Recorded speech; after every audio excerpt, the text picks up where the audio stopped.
Plutón en Acuario, bueno, esa posición tan relevante para el mundo astrológico tiene fenómenos que pueden ser visibles para alguien que no está estudiando ni entiende la astrología y lo interpreta de otra manera. Para eso vamos, antes de entrar en qué es lo que está o qué fenómenos podemos ver de Plutón en Acuario y qué podemos avisorar que puede suceder, a revisar los otros ingresos de Plutón en Acuario que fueron, como sabemos que el periodo de Plutón para hacer todo un ciclo es de 256 años, una vez que se va de Acuario, a los 232 años aproximadamente vuelve a entrar en Acuario.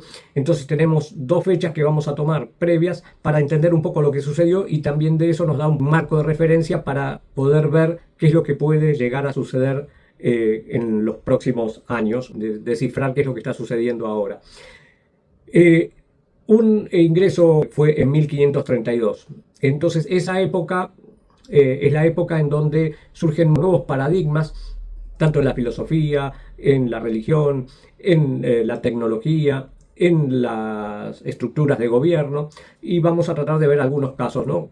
Tenemos el marco de la aparición de Lutero en 1520 aproximadamente, o sea, unos años antes del ingreso de Plutón en Acuario, con Plutón en Capricornio, que sería que Plutón en Capricornio lo que hace es prepara el territorio, generando todas las grietas en las estructuras que sostienen al mundo, a la comprensión del mundo, a la cosmología, a la filosofía del mundo, a la visión del mundo religioso. Entonces va generando grietas para sacar todo lo que es como ya vetusto, ya está pasado, ya cumplió su función, y dar lugar a que se generen nuevas ideas, nuevas tecnologías, nuevas maneras de pensar de cómo se puede gobernar. Entonces en 1532 Lutero ya tenía todo el apoyo de los príncipes, que son los que están interesados en, no de todos los príncipes, sino de algunos de los príncipes del imperio, que querían liberarse de la autoridad papal, porque esa era la primera autoridad y a la que había que hacer caso. Entonces había que pagarle impuestos, había una serie de cosas. Ellos no tenían poder absoluto sobre sus estados o sus regiones. Entonces la fragmentación de la Iglesia Católica con la aparición del protestantismo genera la posibilidad de que estos gobernantes ahora tengan dominio total sobre sus territorios. Entonces ahí es donde va a empezar porque Lutero no tenía 1 millón de seguidores o 2 millones de seguidores, tenía un grupito que apoyaba porque veía lo mismo que él veía acerca de la crisis que estaba teniendo la Iglesia Católica. Él no quiere hacer un gran cambio o no quiere hacer una iglesia separada, quiere reformar a la Iglesia Católica, pero la Iglesia Católica no quiere reformarse, entonces se genera esa fragmentación. Esa fragmentación le vino bien entonces al poder de turno, que apoya a Lutero, y eso es lo que genera ese crecimiento tan exponencial que tiene el protestantismo, sobre todo en el área germánica y luego con el anglicanismo en Inglaterra. Ese sería como un aspecto en lo que la manera o quien tenía el poder y quien manejaba la manera de gobernar ya empieza a fragmentarse y a complejizarse. Por otro lado, teníamos muy cercano la invención de la imprenta, y es también un elemento que Lutero usa muchísimo para fomentar y difundir sus ideas, ¿no? Porque ya puede imprimir sus libros, y no solo imprime sus ideas, sino que hace imprimir la Biblia en la lengua alemana, o sea, que era algo que no era común, ¿no? Que el uso y costumbre era mantenerla en latín y que pocos la pudieran leer. Ahora la podía leer cualquiera que supiese leer, por supuesto, pero podría ser leída por alguien y escuchada por otros y entendida.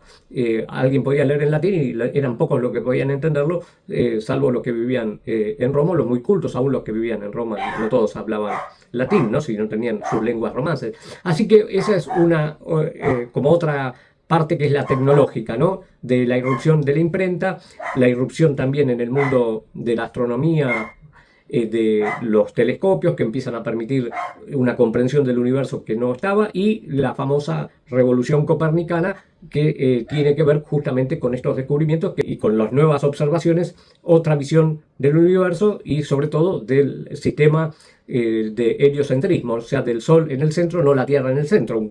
En cambio, de paradigma absoluto. Así que tenemos ahí el costado tecnológico en los dos aspectos, ¿no? En el concreto más cotidiano de los libros, ahora ya como la industria del libro nacería ahí, y la parte de un cambio de paradigma en cómo estamos ubicados en el universo. Vamos a dejarlo ahí y vamos a pasar a 1777, que es el otro ingreso de Plutón en Acuario, el que le sigue a ese, que tiene digamos que lo que más tenemos a mano como conocido sin saber nada demasiado de historia es la Revolución Francesa, la de Norteamérica, y después vendrán las de los países de América. Así que tenemos muchas revoluciones y basadas en qué principios, en los principios de Rousseau, en los principios de Locke, en los principios de varios pensadores que están ligados a lo que se llama el iluminismo, ¿no? O el enciclopedismo, y también a estas ideas de igualdad, de fraternidad, bueno, las palabras clásicas, pero que acá aparece otra revolución. La revolución en el mundo de cómo nos gobiernan, que eran los príncipes tomando mucho poder, que ya eran reyes y serían la monarquía absoluta, lo que ahora es lo que está cuestionado y es a lo que va a atacar la revolución. O sea que el poder del rey decae y empieza a surgir la idea de una democracia o de instituciones, de la igualdad de derechos. Todas esas nociones, que son las que regulan hasta ahora, entran en vigor allí, o quieren entrar, porque después vamos a ver que en 1804 Napoleón va a querer volver para atrás, ¿no? O sea que estos movimientos no son lineales, sino que son más bien pendulares y van después consolidándose a medida que va pasando el tiempo. Otra situación que sería en el ámbito tecnológico es la revolución industrial, que también está ligada a esa época. O sea, tenemos revolución en el nivel de sistemas de gobierno y revolución también en el nivel de lo tecnológico. Aparecen nuevas tecnologías que permiten cosas que antes eran ciencia ficción o eran imposibles. Eran imaginables, pero no fáciles de concretar.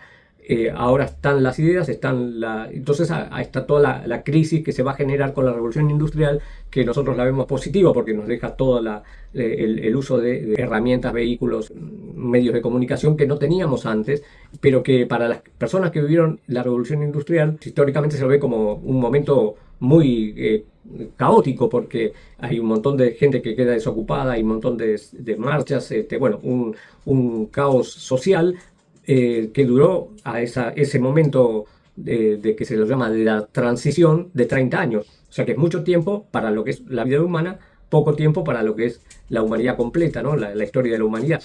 Así que ahí tenemos revolución industrial, revolución política, y por otro lado, en el mundo religioso, que habíamos visto esa fragmentación, aparece otro movimiento y muy significativo, que es hacer una mirada que se llama la mirada de historicidad crítica, ¿no? Sobre los textos en general, pero ahora empiezan a mirar a la Biblia y a los textos evangélicos, al Nuevo Testamento, al Antiguo Testamento, con los ojos críticos, y empiezan a ver contradicciones en los evangelios, un desfasaje como anacronismo. ¿Cómo se puede hablar de esto si eso no había sucedido en la época de Jesús o en la época de Moisés? ¿Qué sé yo? Como un montón de situaciones que son a veces los propios sacerdotes biblistas de esa época que empiezan a hacer esa crítica, y eso deviene después en todo un movimiento que es la búsqueda del Jesús histórico, que sería todo un movimiento que trata de diferenciar lo que se construye desde la fe, que para algunos de esa época y de la época que sigue va a ser como una especie de mitología, y una base histórica de un Jesús que era un predicador, un rabino de la época que tuvo mucho éxito, y después se construyó una mitología. Eso también empezó allí. Así que tenemos varias hay aristas que ahora las podemos situar ahora en nuestra época. Plutón en Acuario en nuestra época, entra en el 2023. ¿Qué sucede en el 2023? Tenemos en el evento, como evento así como muy popular, la aparición de ChatGPT 3. ¿Por qué? Estaba el 2 y el 1, pero la arquitectura de algoritmo que tienen los ChatGPT 1 y 2 no es la misma que la del 3. Ahí es donde se usa la arquitectura de como imitación de la estructura neuronal. O sea que tomando el funcionamiento del cerebro, tratan de imitar, los arquitectos, ingenieros de los sistemas de lenguaje, tratan de imitar una manera de red neuronal, ¿no? Que es una manera de procesamiento de datos que no es secuencial, o sea que lo que hacían, que era lo que cuando ponemos en el teléfono, poníamos antes una palabra, predice la que viene según esa palabra anterior. Entonces es muy limitado lo que va a poder predecir porque no va a poder predecir toda la oración. Lo que genera la red neuronal a través de una lectura no secuencial, sino que agarra una primera palabra de un libro y la última palabra de un libro y después puede poner en contexto esa otra palabra que yo pongo y la ubica, o esa frase que yo pongo, y te la completa con todo un contexto que antes era imposible. Entonces, esa posibilidad de ver en red y como en simultáneo es como el gran progreso que tienen el procesador, que también creció, el procesador computacional, que sería hardware, pero creció el software también, que es este sistema de lenguaje avanzado que tienen estos bots, ¿no? Estos chatbots.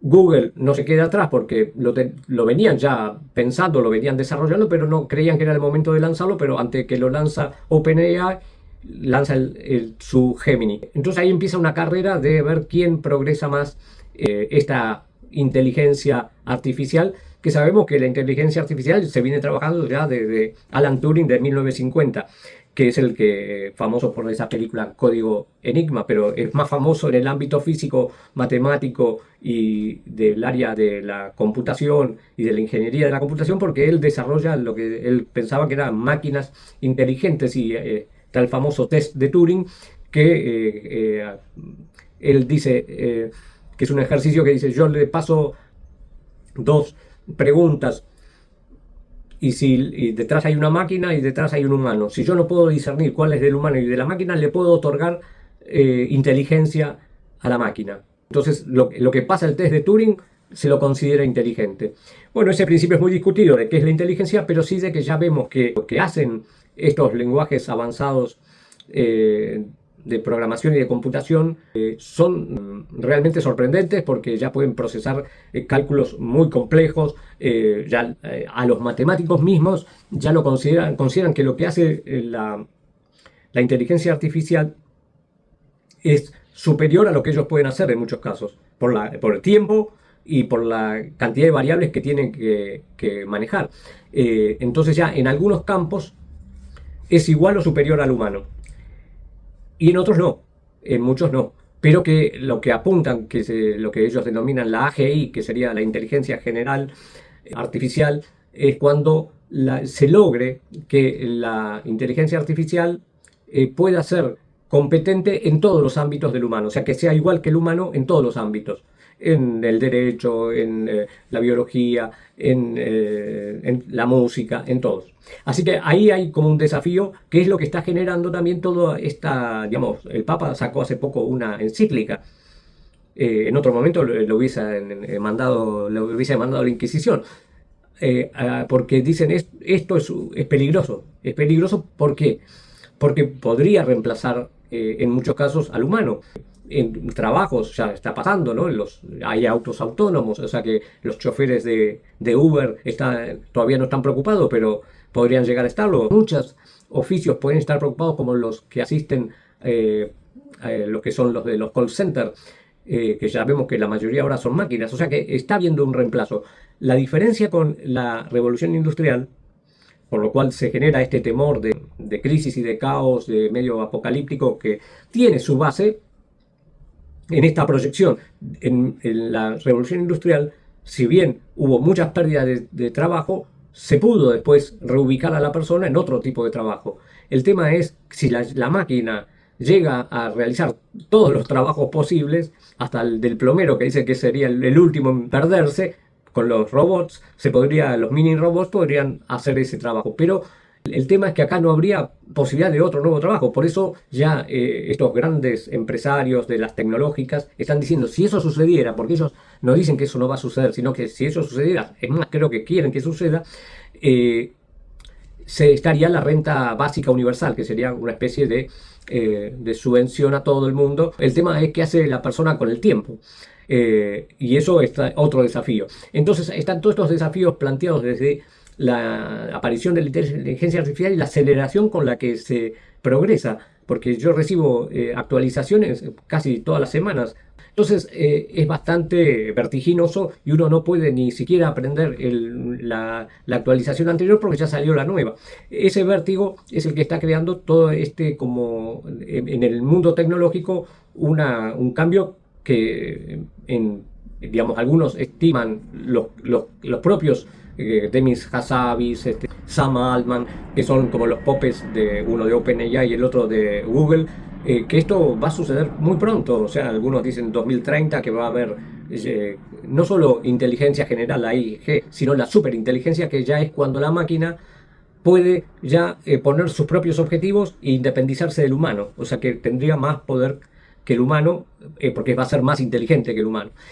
Visto desde el punto de vista de la evolución, que haya otra especie y que una desaparezca no sería algo exótico, digamos, ha sucedido, ¿no? Dinosaurios no vemos caminando, o sea, una especie desaparece y el humano podría ser una especie que desaparece. Ese es el planteo que como idea está, no sabemos si va a suceder o no, pero ya esa idea está y está muy fuerte, por eso los gobiernos empiezan a tener como cierta cautela con el uso de la inteligencia artificial, pero es inevitable que se imponga, porque si uno no entra, por lo menos en el nivel empresarial, en el nivel gubernamental, queda muy expuesto a las filtraciones, como toda la información ahora se maneja a través de la tecnología, no es en un libro que hay que ocultarlo, sino está accesible si uno tiene acceso al código de seguridad de esa red, entra y saca todo lo que quiere. Entonces, hay otro movimiento tecnológico muy importante que es la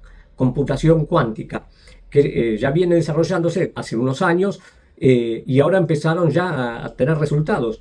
Y hay varios centros que están en los gobiernos y en estas grandes empresas trabajando muy fuertemente y muchos inversores que están poniendo mucha plata tanto en la inteligencia artificial, la que estamos viendo, y en esta que todavía no estamos viendo, pero que va a tener mucho poder, no en todos los campos, sino en algunos, como la generación de moléculas, en la generación de nuevos materiales, en las encriptaciones. Entonces Google se presentó al gobierno de Estados Unidos y creo que a otras naciones también, advirtiéndoles que tienen un plazo hasta el 2029 para modificar todos los códigos de seguridad y de encriptación de los organismos de seguridad y de las entidades financieras y de todo lo que quieran proteger, porque van a ser vulnerables. Ya ha habido un caso ahora, hace 2-3 meses, en el 2025, ahora, en el 2026, perdón, Laboratorios Anthropic, y sacaron una actualización que se llama Mythos, luego la llamaron Fable, que pudo vulnerar, y ahora la prohibieron en Estados Unidos, la sacaron, la retiraron, la volvieron a alargar y ahora quedó suspendida. Pero que si ellos la logran, la puede lograr otro, la puede lograr China. Entonces hay toda una... Ahora está como esto que parece solo un tema tecnológico, está tocando todas las esferas políticas, porque todos los despliegues de militares están usando esta tecnología. Entonces ya como que ahora los campos se empiezan a tocar entre ellos, y bueno, también sin, digamos, pensar en el uso de la tecnología, ya las tensiones de conflictos bélicos que hay en este momento son muy altos. Solo ver lo que pasa entre el Medio Oriente, Estados Unidos, Rusia, Ucrania, hay una efervescencia y el temor de que se desate una guerra nuclear, y eso también sería no que somos subsumidos por las máquinas, sino que somos aniquilados por nosotros mismos, por la búsqueda de poder o de aquello. Entonces el Acuario sería como la red, todas estas nuevas ideas. Plutón sería el poder que hay detrás de todas esas nuevas ideas, algunas cosas que están a la vista, otras que no, porque hay muchas cuestiones que no se muestran todavía, pero las tienen los laboratorios. Y también en el nivel de los gobiernos, que la otra cosa que habíamos visto es el cuestionamiento serio que hay sobre las democracias, ¿no? Que es un tema delicado porque, como siempre se pone como base, bueno, no vamos a discutir la democracia. Y lo que se está discutiendo en todos los países, o en los países de Occidente por lo menos, qué es la democracia o cómo, digamos, es una buena idea, pero muy mal, muy poco eficiente. Y para eso hay un grupo dentro de los cuales participan estos grandes laboratorios, o algunos de ellos, que se llama, o se toman como nombre, la iluminación oscura, de Dark Enlightenment, que es un nombre que puso un tal Nick Land, que es el padre de una filosofía o de un movimiento filosófico que se llama el aceleracionismo, ¿no? Que lo que quiere acelerar el proceso capitalista, ¿no? El proceso capitalista, según Marx y según los economistas, tiene ciclos, pero esos ciclos cada vez son más cortos y lo que quieren es que colapse ese modo de status quo que está establecido. Y para ello, lo que Nick Land, que en el 1996 empezó con todo esto, era usando cómo se puede apalancar, cómo se puede acelerar. Porque con movimientos sociales no se puede acelerar, porque ya se probó que no es suficiente, ¿no? Las clases no se pueden revelar de una manera eficiente en este momento, porque ya el capitalismo ha tomado todo. Entonces, dice, la manera de acelerarlo es apalancado con la tecnología. Y después Nick Land vio que eso fue con el nacimiento de Internet, por lo menos público, y cuando ve que aparece Facebook se deprime, ¿no? Que ya si Internet va a ser Facebook es una lástima, dice, y se retira. Pero con la aparición de los Bitcoin y del modo de las blockchains que trabajan y luego de ver los progresos de la inteligencia artificial, dice, no, se puede volver. Pero ya no desde la izquierda, que es donde estaba colocado Nick Land, como asociado a ideas de Marx y de Deleuze, de filósofos, la posmodernidad, diríamos, tomando esa línea de Marx y de Deleuze. Eso era la base que él tenía. Ahora se pasa a la derecha y apoya un poco más o mucho a todos estos movimientos. Pero Nick Land es como alguien que nadie quiere nombrar, salvo algunos, porque es como alguien muy friki, muy loco, muy extraño, muy que está mal visto desde la izquierda, de la derecha, desde todos lados. Pero lo que él propuso es lo que después desarrolla Mark Fisher y otros, y Peter Thiel, o sea, son filósofos, Peter Thiel y algunos de los que están en estos laboratorios, o sea, todos los laboratorios tecnológicos de Silicon Valley y los de China también tienen filósofos, porque son los que están pensando en muchas ideas de ahora cómo aplicarlas y después también toda la parte ética. Eso es también una cuestión para que esto pueda ingresar, ¿no? De alguna manera sin lastimar o lastimando lo menos posible. Entonces ahí tenemos como una proyección y una puesta en cuestión de cómo está la situación actual de todo este movimiento que está transcurriendo, y mientras está transcurriendo se están cuestionando un montón de paradigmas que tenemos. También hay un nuevo telescopio que fue lanzado a órbita en el 2022 y empezó a dar ya imágenes del universo, de las estrellas, como buscando el nacimiento que estaba, postulado que fue 13.800 millones de años atrás con el Big Bang, y está dando datos que están poniendo en cuestionamiento si esa idea cosmológica que tenemos no está equivocada. O sea, hay anomalías, o sea, el modelo del Big Bang no cierra ahora. Cerraba hasta hace 20 años, 15 años, 10 años. Ahora ya no cierra. Como no cerró la de geocentrismo en el 1500 y pico. Empezó a no cerrar y empezaron a cuestionar y se creó otro modelo con la Tierra en el centro. Entonces ahora no sería raro que a lo largo de quizás un siglo o una década o 20 o 3 décadas haya un cambio fuerte en la mirada de cómo comprendemos o cómo explicamos dónde estamos, qué es el universo, dónde se creó, cómo se creó. Y todo el progreso de física cuántica que los mismos físicos cuánticos dicen no sabemos explicar bien cómo funciona. O sea, siempre que se quiere explicar la física cuántica es complejo, porque no se termina de entender. Se ven resultados, pero no se termina de entender todo el funcionamiento interno porque es microscópico. Entonces, lo que es probable y lo que se está intentando es encontrar otro tipo de física que comprenda la física mecánica o mecanicista con la física cuántica incluidas, ¿no? Como si fueran subsistemas de un sistema mayor y después probablemente haya otros, porque esto no tiene fin en cuanto a explicación, porque nunca llegamos a tocar ese fin. No sabemos, la verdad que no sabemos qué es lo que va a suceder, pero creo que va a crecer más la inteligencia artificial de lo que está ahora, que probablemente se le pueda otorgar la idea de conciencia, porque si simula conciencia, puede ser consciente, porque yo no sé si mi perro es consciente o no. Yo creo que sí, porque tiene un comportamiento que a mí me da la sensación que es consciente, pero aún de una persona, yo no puedo tocar su conciencia, no puedo probar su conciencia, no puedo. Entonces, ¿por qué no le voy a otorgar a la máquina la idea de conciencia? Y el tema de la conciencia es un tema de debate filosófico, físico, biológico, impresionante en este momento, ¿no? Porque siempre lo fue, pero ahora está muy agitado por si las máquinas son conscientes o no, si son inteligentes o no, si pueden sentir o no. Todos esos debates son la agitación que estamos teniendo ahora, pero que puede generar que cambiemos algunas ideas que tenemos sobre nosotros mismos, que nos creemos tan únicos y con ciertas propiedades y con muchas falencias que las máquinas no tendrían, ¿no? Por eso, como algunos dicen, pasar del carbono, que seríamos nosotros, al silicio sería mucho más durable, ¿no? Nadie tiene la solución ni tampoco la respuesta precisa.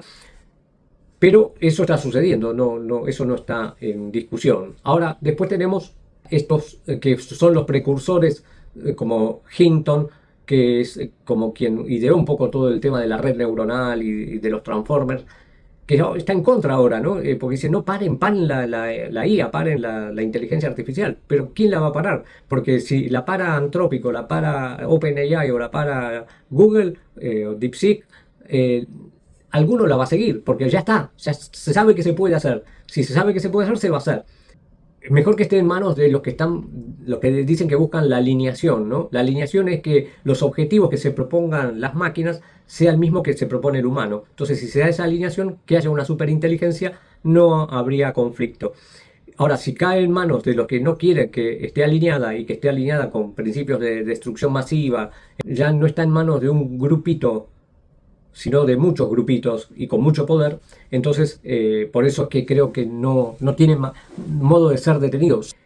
Otro tema interesante también de Plutón en Acuario es como revelar un poco lo que está detrás de todas estas industrias de la inteligencia artificial, ¿no? Porque imaginamos, tenemos esta idea de la nube, que subimos a la nube, y es un término que muchos piensan que no fue como casual, sino que fue deliberadamente creado ese término para tener la idea de que está en el éter, que está en el aire, entonces nadie lo puede agarrar. Pero en realidad todos los datos están bajo la tierra, están yendo como a unidades de memoria físicas, en donde están como si fuesen en refugios nucleares, y todas esas bases de datos en donde se está cargando toda la información que tenemos, o que ponemos, o que damos, o que los códigos, las fotos, los videos, todo esto que estamos ahora viendo no está en el aire, no está viniendo por satélite.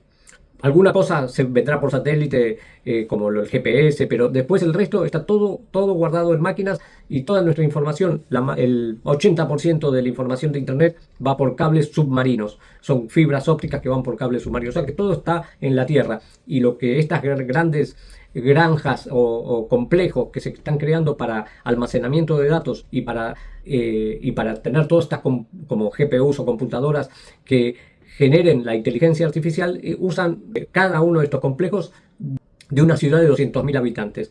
O sea, el uso de electricidad que están usando. Entonces eso genera, cada vez que se pone una central o un centro de cómputos, buscan lugares a veces alejados, ¿no? de las grandes urbes, porque son más baratas las tierras, pero siempre hay algún pueblo cercano, tienen el ecosistema de ese lugar se queda totalmente destruido, y hasta pueden quedarse sin energía. Entonces está creándose todo un problema en el nivel muy básico de lo que aparentemente no está a la vista, que todo parece muy sutil y muy etéreo y muy de otro universo, ¿no? Y es usando este universo que se está creando toda esta inteligencia artificial. ¿Y cuántas personas están trabajando humanas para entrenar a las máquinas? Hay aproximadamente 400 millones de personas que son los que verifican y entrenan a la máquina. El programa le muestra a un gato y bueno, le dice, ¿es un siamés o es que está el gato? Y le dice, no, está el gato. Bueno, eso se etiqueta. Y eso lo hace un humano. ¿Esto es una herida de bala o es una herida de puñal? No, es una herida de puñal. Entonces, hay humanos que están haciendo ese trabajo 8 horas por día, etiquetando eso. El auto autónomo, ¿cómo reconoce las calles? ¿Por el GPS nada más? No. Ahora también son conductores que van etiquetando esos lugares por donde tiene que circular el auto autónomo. Entonces hay un montón todavía de humanidad detrás de algo que uno ve y dice, bueno, es increíble que me dé esa respuesta, pero esa respuesta estuvo corregida varias veces por humanos. Ahora, ¿esos humanos en qué condiciones están trabajando? Muy precarias, porque están en India, o sea, los básicos, ¿no? Los que etiquetan si esto es esto o aquello, están en lugares que se les puede pagar $2 la hora. Y después están los ingenieros que tendrán mucha mejor paga. Pero un tema detrás, y eso también Plutón lo muestra, ¿no? Plutón es el dueño también de la Tierra, ¿no? Es Plutón, en la mitología griega, Pluto era se lo llamaba el rico, porque era el que estaba, el que manejaba, el que tenía todos los recursos de metales, de piedras preciosas, que están en la Tierra, están debajo de la Tierra. Entonces, ese es el otro, como diciendo, ahora, todos esos recursos pueden ser explotados por Acuario o no. Ese es el diálogo también entre Plutón y Acuario, ¿no? Acuario le dice, vamos a generar nuevas ideas, te saco todo lo que tenés y por ahí te destruyo. Bueno, vamos a ver, dice Plutón. Así que bueno, nos dejamos para la próxima otra transmisión de